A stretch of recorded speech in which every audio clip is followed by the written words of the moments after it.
আসসালামু আলাইকুম ওয়া রাহমাতুল্লাহি ওয়া বারাকাতুহু। প্রিয় অষ্টম শ্রেণীর শিক্ষার্থীরা, এনকে কোচিং সেন্টার থেকে তোমাদেরকে স্বাগতম।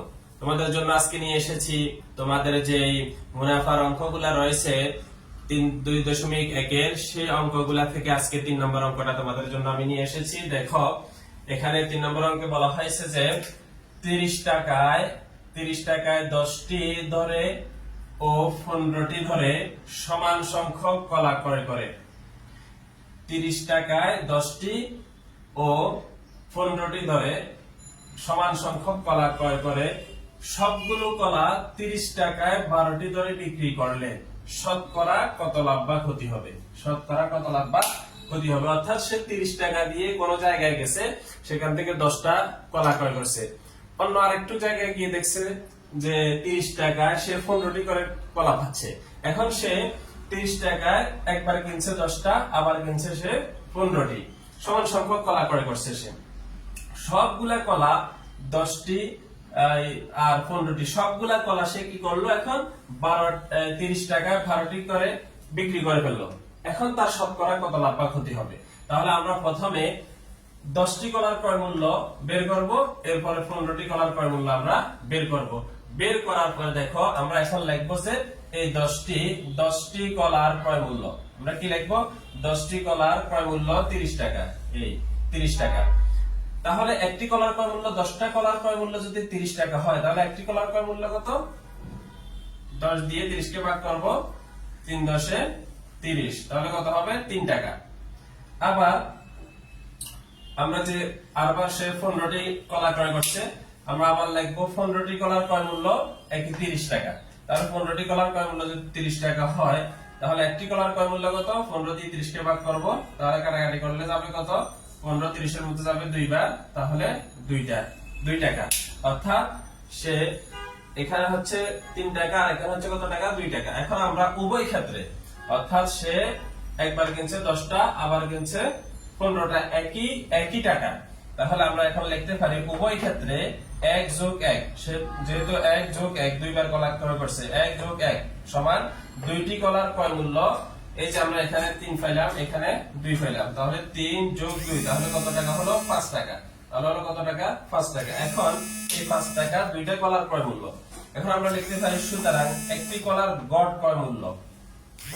তাহলে গড় ক্রয় মূল্য যদি আমরা বের করি, তাহলে আমরা যে 2টা কলা ক্রয় করছি, এখানে এই 2টা কলার 2 দিয়ে আমরা যখন 5 কে ভাগ দিব, তখন আমাদের এই একটি কলার গড় ক্রয় মূল্য কত সেটা বের হয়ে যাবে। আমরা 5 কে যদি 2 দিয়ে আমরা কাটাকাটি করি, তাহলে আমাদের হবে যে 2.5, অর্থাৎ 2.5 টাকা। 2.5 টাকা আমাদের হয়েছে। 2টা কলার ক্রয় মূল্য, একটি কলার গড় ক্রয় মূল্য আমরা পেয়েছি 2.5 টাকা। তাহলে আমরা কলার ক্রয় মূল্য পেয়েছি কত টাকা? 2.5 টাকা। তাহলে এখন সব কয়টি কলা 30 টাকায় 12টি করে বিক্রি করলো, তাহলে আমরা এটা বের করে ফেলবো যে 12টি কলার ক্রয় মূল্য 30 টাকা। এটা এভাবে লিখতে পারো যে 12টি কলার ক্রয় মূল্য, বিক্রয় মূল্য 30 টাকায়। যেহেতু 12টি কলা বিক্রি করছে, তাহলে আমরা লিখবো 12টি কলার বিক্রয় মূল্য 30 টাকা। সুতরাং একটি কলার বিক্রয় মূল্য কত? যদি 12টি কলার ক্রয় মূল্য যদি 30 টাকা হয়, তাহলে একটি কলার ক্রয় মূল্য কত হবে? 30 কে 12 দিয়ে ভাগ করব। 30 কে যদি 12 দিয়ে ভাগ করি, তাহলে কাটাকাটি করলে আমাদের কত হবে? 2.5। তাহলে 2.5 টাকা, অর্থাৎ 2.5 টাকা। তাহলে কলার বিক্রয় মূল্য 2.5 টাকা, আবার ক্রয় মূল্য হয়ে গেছে কত টাকা? 2.5 টাকা। তাহলে এখানে লাভও হয় নাই, ক্ষতিও হয় নাই। আমরা যেই টাকায় ক্রয় করেছি সেই টাকা বিক্রয় করে দিয়েছি। তাহলে এখানে আমরা লিখে দিব যে এখানে একটি কলার ক্রয় মূল্য ও বিক্রয় মূল্য সমান, তাই লাভ বা ক্ষতি কিছুই হয়নি। উত্তর হবে এটা, অর্থাৎ লাভ বা ক্ষতি কিছুই হয়নি। তাহলে এই অঙ্কটা অত্যন্ত সহজ। অর্থাৎ 30 টাকায় 10টি ও 15টি ধরে সমান সংখ্যক কলা ক্রয় করে। সব কয়টি কলা যদি 30 টাকা 12টি করে বিক্রি করে দেওয়া হয়, তাহলে শতকরা কত লাভ বা ক্ষতি হবে? তাহলে তোমরা অঙ্কটা এইভাবে করে ফেলবা। প্রথমে লিখবা 10টি কলার ক্রয় মূল্য 30 টাকা, একটি কলার ক্রয় মূল্য কত। এরপর লিখবা 15টি কলার ক্রয় মূল্য 30 টাকা, একটি কলার ক্রয় মূল্য কত। সহজ। উভয় ক্ষেত্রে 1 যোগ 1 সমান 2টি কলার ক্রয় মূল্য, 3 যোগ 2 সমান 5 টাকা।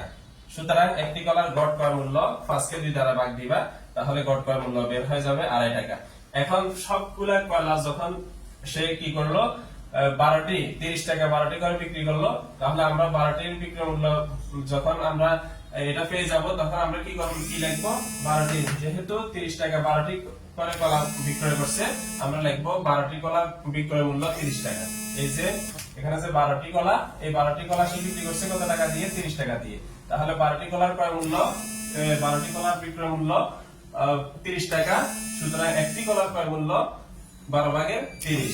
আমরা যখন 12 দিয়ে 30 কে ভাগ করব তখন কত হবে, 2.5 টাকা। তাহলে আমাদের বিক্রয় মূল্য কত হলো, 2.5 টাকা।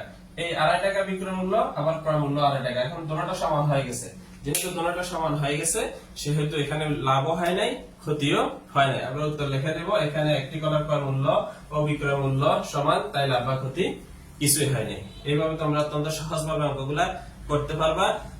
আমাদের এই পেজের সাথে যদি তোমরা অ্যাড হয়ে যাও, তাহলে আশা করি তোমরা প্রত্যেকটা অঙ্ক অত্যন্ত সহজ এবং সাবলীল ভাবে তোমরা এখানে পেয়ে যাবা।